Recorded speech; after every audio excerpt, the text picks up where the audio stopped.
हम लोग कक्षा 12 की इंग्लिश का पेपर हल कर रहे हैं। यह 2022 का सेट है, 5वां सेट है।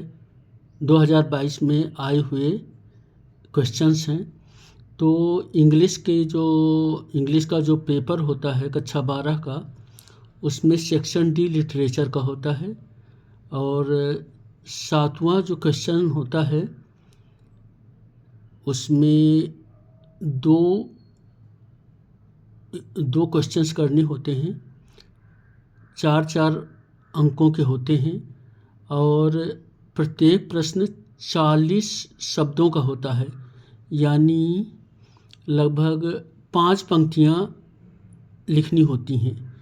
तो ध्यान रखें, 40 शब्द यानी 5 पंक्तियाँ। ये शॉर्ट क्वेश्चन होता है।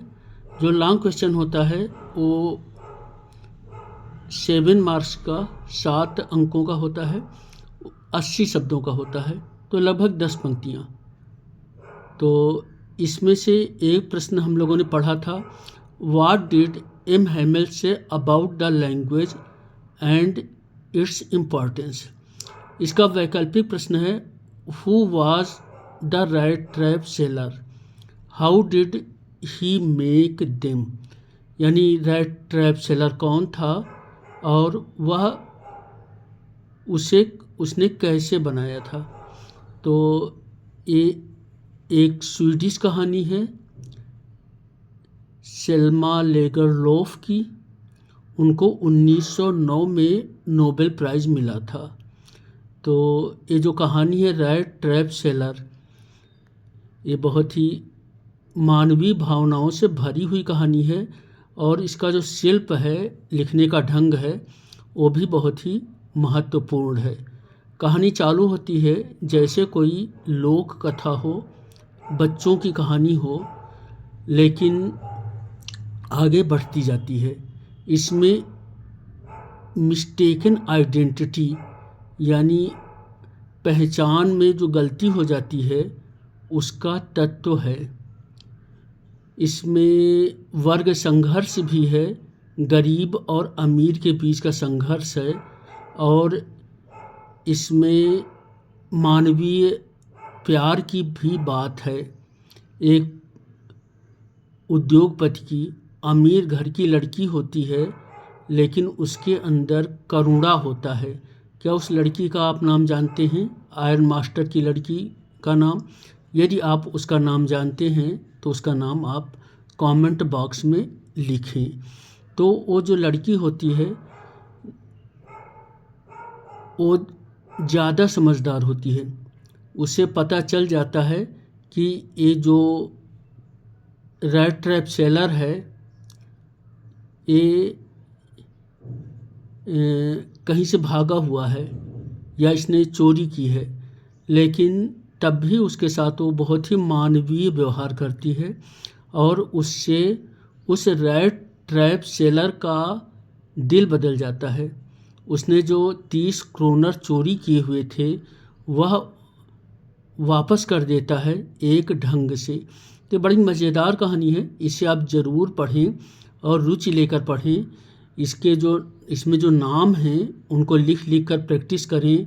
जैसे रैट ट्रैप सेलर की पहचान किस रूप में होती है, एक कैप्टन के रूप में होती है, तो उसकी स्पेलिंग लिख करके आप याद करें और इसका हम आंसर देखते हैं, उत्तर देखते हैं। Who was the rat trap seller. Rat trap seller कौन था? तो रैट ट्रैप सेलर एक गरीब आदमी था, एक वैगबॉन्ड था। वैगबॉन्ड होता है जो घुमक्कड़ होते हैं, आवारा होते हैं।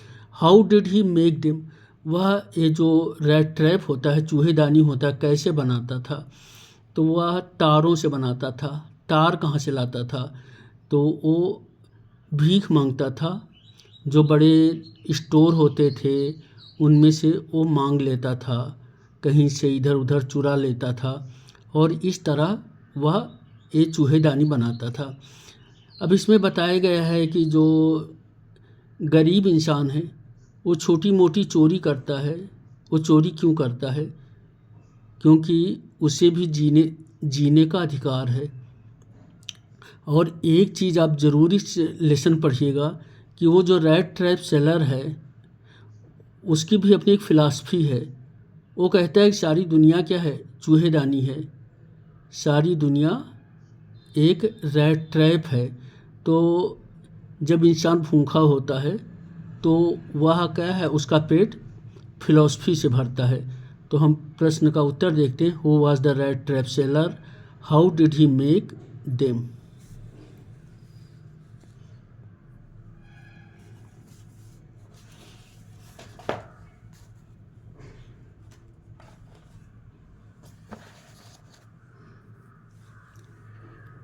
देखिए, जो ये रैट ट्रैप सेलर वाला लेसन है, the rat trap, Selma Lagerlof, इसके शुरुआत होती है, once upon a time there was a man who went around selling small rat traps of wire. जैसे कोई परियों की कहानी कही जा रही हो कि once upon a time there was a king, तो he made them himself at odd moments from the material he got by begging in the stores at the big farms. But even so, the business was not especially profitable, so he had to resort to both begging and petty thievery. Petty thievery, छोटी मोटी चोरियाँ, to keep body and soul together, to keep body and soul together, जिंदा रहने के लिए। तो जो ये रैट ट्रैप सेलर था, ये छोटी मोटी चोरियाँ करता था क्योंकि उसे भी जिंदा रहना था।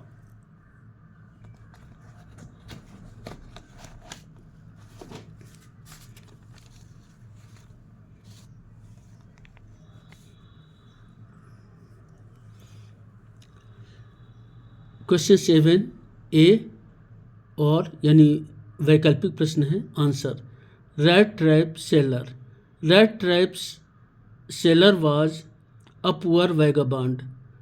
तो रैट ट्रैप सेलर कौन था? Rat trap seller was a poor vagabond. Vagabond VAGABOND, एक घुमक्कड़ आवारा। He would sell small rat traps of wire, वो तारों के छोटे रैट ट्रैप्स बेचा करता था। वुड हैबिट इन पास्ट आता है। Sometimes he would beg and do petty stealing, sometimes कभी कभी he would beg and do petty stealing. Process of making the rat trap, he would make the rat trap himself from wire, he would make the rat trap himself from wire. He would get the wire by begging in the stores or big farms. He would get the wire by begging in the stores or big farms. Thank you, धन्यवाद।